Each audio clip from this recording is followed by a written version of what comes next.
Bwana, kwenye miongoni mwa vitu ambavyo jana na usiku wa kuamkia leo na leo asubuhi mpaka sasa hivi ninapozungumza kimetrendi sana nchini Tanzania na kinamhusisha miongoni mwa mashehe ambao wamezama kinoma noma kwenye mioyo ya watu. Hii ni baada ya kusimamishwa kwenye nafasi yake. Bwana, jana mapema Baraza la Waislamu Tanzania ambalo ni BAKWATA limetoa taarifa ya kumsimamisha Shehe Walid kwenye nafasi yake ya uongozi katika mkoa wa Dar es Salaam. Jambo ambalo limeleta taharuki kinoma noma, baadhi ya watu wakisema kwamba shehe huyo kutolewa katika nafasi hiyo ameonewa kwa namna moja au nyingine, huku wengine wakisema kwamba anastahili kupata nafasi kama hiyo ya kuondolewa katika sehemu kama hiyo. Hii ni kutokana na baadhi ya vitu ambavyo vimekuwa vimefanyika hivi karibuni. Sasa bwana, kabla ya jana, siku kadhaa nyuma huko TikTok, kuna mdada mmoja anajiita Bella kama sijakosea.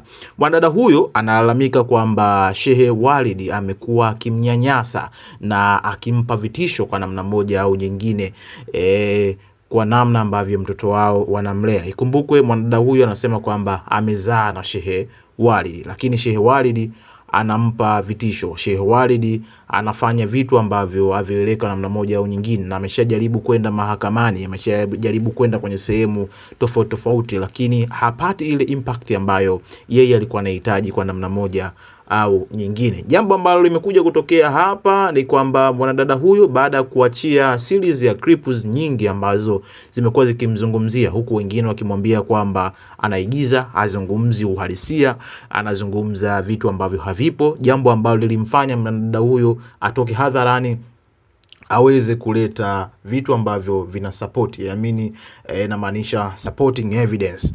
Na kwa namna moja au nyingine, baada ya videos kadhaa kutolewa, basi alitoka katika nafasi hiyo na BAKWATA alimtangaza kwamba hayupo kwenye nafasi ya uongozi. Nitakuwekea hapa clip ambayo inamuonyesha mwanadada huyo akizungumza juu ya vitu ambavyo Shehe Walid amekuwa akimfanyia. Kuna watu mnafikiria kwamba mimi nimepanga kumchafua Shehe Walid Alhadi Omar Kawambwa, mzazi mwenzangu. Namwita mzazi mwenzangu kwa sababu sio kwa chuki, nampenda, ndo baba mtoto wangu. Ndo hivyo, matatizo hayakosi duniani, matatizo yapo, ni kwa vile watu sio waelewa. Kwa sababu huwezi kawa una mtoto na mwenzio alafu anakwambia nitakupoteza wewe, nitakupoteza wewe. Mimi unajua mtu wa serikali. Sawa, ndiyo, wewe mtu wa serikali, sijui kwa sababu mimi sio bosi wako nijue wewe mtu wa serikali, lakini ninachojua kwamba sisi wote binadamu. Haitakiwi tutishiane, kwamba unitishie kwamba utanipoteza, utamuua huyu mtoto. Mara ngapi Shehe Walid uliniambia hicho kitoto nitakiua. Yaani uogopi hata mdogo wangu kusema mbele yake, wakati natakiwa ugomvi, yani tugombane sisi, tugombane aishe, lakini unakuja kusema mbele ya mdogo wangu. Kweli pakuna mfanya mtoto wa kiume kweli analia mbele yako, anatoa machozi, hicho kitoto nitakuja kukiua. Umeshaua wangapi baba? Umeshaua wangapi? Wallahi damu yako iliyochanganya na damu yangu, lakini nakwambia wallahi nakuapia, wallahi huyu atakuja kukupa tabu. Kwani wewe unajua mimi nimenyonyeshwa na nani? Unajua nimenyonya ziwa la nani? Sawa, kufa siogopi, kufa ndakufa, lakini niko lazi nife kwa haki za huyu mtoto. Sawa, nife kwa haki za huyu mtoto. Wameshazoea kuwadhalilisha wanawake wengine huku, na wazalisha, unawatukana na matusi ya ovyo. Kweli, kwa nini unakuwa hivyo? Basi kama we ujiheshimu, waheshimu watu wengine. Sio lazima mtu mtukane matusi ambayo hayana heshima.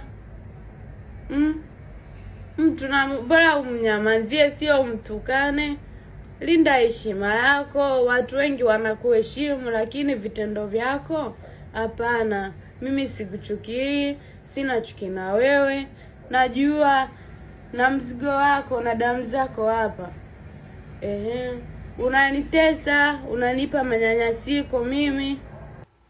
Nadhani mwanadada huyo mmemuona akiwa anazungumza vitu ambavyo Shehe Waridi alikuwepo akimfanyia. Anaonyesha kwamba mtoto amekuwa akinyanyaswa na ashaambiwa mara kadhaa kwamba mtoto huyo anaweza akauliwa kama akipata nafasi kupata hivyo. Huku akienda mbali zaidi akasema kwamba yeye ni mtu wa serikali, hivyo anaweza kumpoteza kwa namna yoyote ile. Lakini mwanadada huyu amesema kwamba she's ready for anything, kwamba hayupo hana uoga kwa namna moja au nyingine, and she's ready to do anything to be taken.